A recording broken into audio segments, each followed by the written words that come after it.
Love it. So where the check.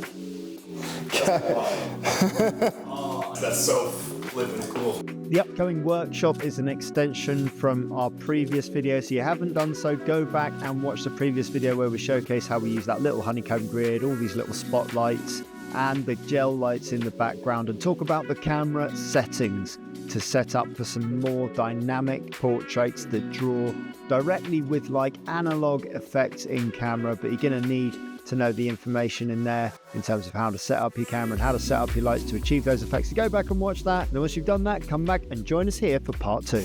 Okay, so this is part 2. We're just gonna now have a look at how we can employ dry ice into this shot. We shouldn't need to change too much. What I really want is a picture of Stephen making it look like he's making an entrance through into a big theatre or onto a big stage, and having the dry ice sort of emphasises that.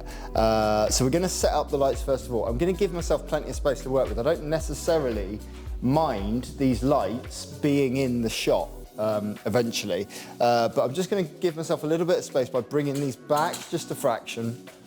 And because I'm bringing them back, I know the power on them needs to go up just a little bit. So I'm just going to put them up by about 1/3 of a stop, just to get a little bit more power out of them. And we'll see how this looks here, just on a quick test shot. So we'll just take the test shot. No need for the mask at the moment there. 3, 2, 1, go. And that should come through. We should see, there we go, good definition there throughout the whole thing. Perfect, we can see that. And we've got a nice bit of spill as well. So where these lights are shooting into the camera on this angle, we can see that they're spilling a bit of light into the lens, which will serve us really, really well. We're going to use this light here, our main light or our key light, however you want to describe it, as a feathered light source on this side here.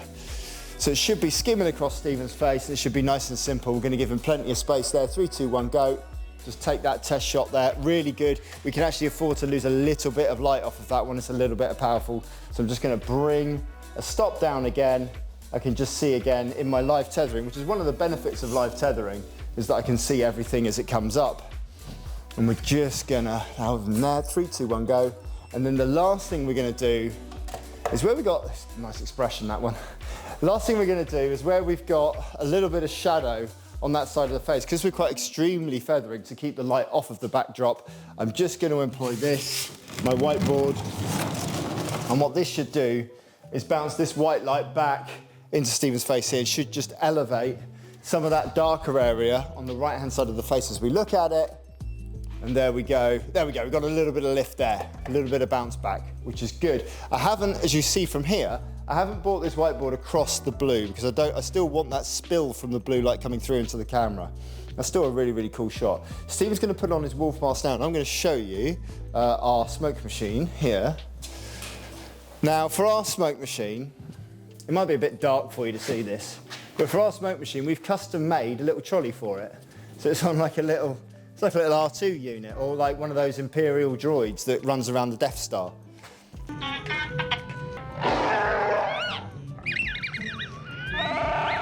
Yep, that's a Star Wars reference for you, which is all good fun.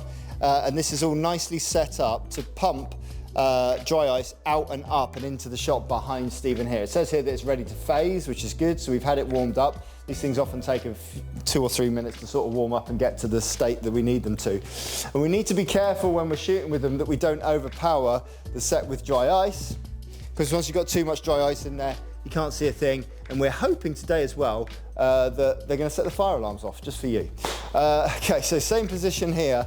How would you, bringing the camera around here, we're just going to see how Stephen would enter an arena. What would be your sort of go-to walk through? Something with the hands, something with the arms? What we got? So I probably walk up, do this. Yeah. Cool. I would just hold that pose there for me, okay? Keep that nice and simple. Come this way just a little bit and go back just a fraction. Cool, nice. So we're just going to take that shot there just to practice, just to see. 3, 2, 1, go. Hands down just a little bit because I don't want them too far in front of the face. That's great. And that actually is a really strong pose. Great use of the eye expression there. Let's just see how it looks now when we pump a bit of dry ice into the shot here. I'm going to have to do 2 things at once because I've got a camera person, and no other assistance.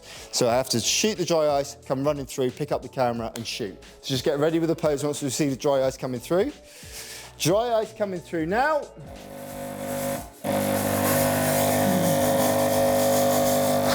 There it goes.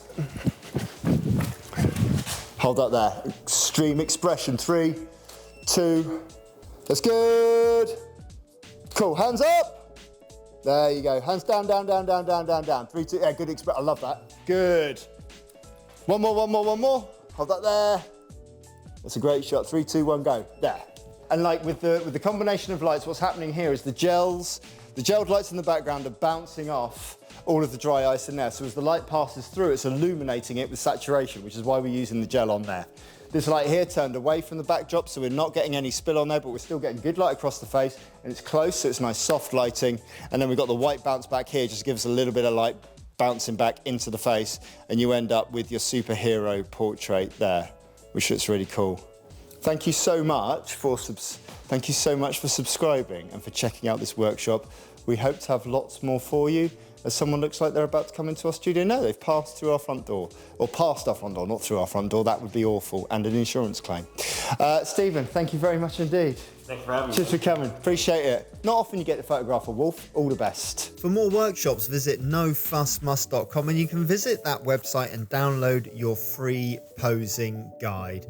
Coming up next is a preview of one of the training videos you can purchase from nofussmust.com from our One Light workshop. If you want to download a 1 light, a 2 light and a 3 light workshop, they're all available on our website at nofussmust.com. Check it out, download your free posing guide, maybe purchase yourself a course on there today. Also on nofussmust.com are details of our in-person workshops here at our Portsmouth studio. So if you want to learn in person with me, purchase one of those courses on there and we'll be able to get you in studio, hands-on with the equipment and learning how to use Studio Flash. Without further ado, let's take you to one of our training workshops. So what lighting patterns and what posing and what face positions do we use for different subjects and different people? Well, the only way is to learn as many as possible and to implement them and to experiment and to get comfortable with them and to find your own style. Right now, I'm going to give you 10 different ways to light a face using only a single light source. And we're going to begin with number 1, which is Rembrandt lighting. Now, it's easy to think that Rembrandt lighting is named after the painter Rembrandt and that he styled all of his portraits with this style of lighting. Not true. He used all different types of lighting sources. In some of his portraits, you couldn't even see the eyes at all. Essentially, what Rembrandt lighting translates to is a 45-degree lighting. 45 degrees up, 45 degrees to the side, and 45 degrees down. We're trying to get a light source that comes across our subject and creates shape and form and shadow that's really, really flattering and really dynamic, shows off the shape and form of the face. I love this form of lighting and I use it at the start of most of my sessions. Is where I put my light. In most of my sessions, 45 degrees up, to the side, 45 degrees down. We're going to be using this light tube here to showcase exactly what we mean by that. We have a standard light here just coming across. The minute we start to move it around here, we can see we're looking for the nose shadow. This is what we're looking for to create a triangle of light under the eye on this side here, on the far side of the face. The triangle of light is caused by the nose shadow coming across to touch the shadow from the cheekbone at the side. And that little triangle and pocket of light there is what we're trying to achieve Rembrandt lighting and to give us shape and form across the portrait image. So what I need to do now is I need to move my flashlight into a similar position to achieve that effect. It's going to be a lot easier as well if I turn on the light inside of it so that I can see what light is falling on the subject. Don't worry, this light inside of it won't affect the flash. It's not going to affect the exposure. We're going to move our light in across here, 45 degrees around from the front of the subject, 45 degrees up and above the subject, and then tilt it 45 degrees down towards the subject. I've moved this light a little bit closer to Aaliyah, As we discussed previously, by moving lights closer to our subjects, we increase the power without actually increasing the power. They're more powerful because they're closer to our subjects. So I'm just going to take a stop of exposure off of the power of this unit. I'm going to grab our camera and we're just going to see where the light is falling. We can see there actually with the modifier. If we get in close, let's have a look at this. Actually, the modifier in here is pretty good. We can see there that there is a triangle of light hitting Aaliyah just underneath the cheek. This should be really, really good. Let's have a look and see if we've achieved Rembrandt lighting here first time. Not a bad effort. Beautiful. So we've got a really dramatic portrait. Both eyes have got the catch light in there. We've got the triangle underneath the eye on this side, and we've got good exposure throughout. So that's our first style of lighting, Rembrandt style. Remember the light 45 degrees around, 45 degrees up, 45 degrees down. We're going to be using a beauty dish throughout this whole seminar, so we'll move on to lighting style number 2.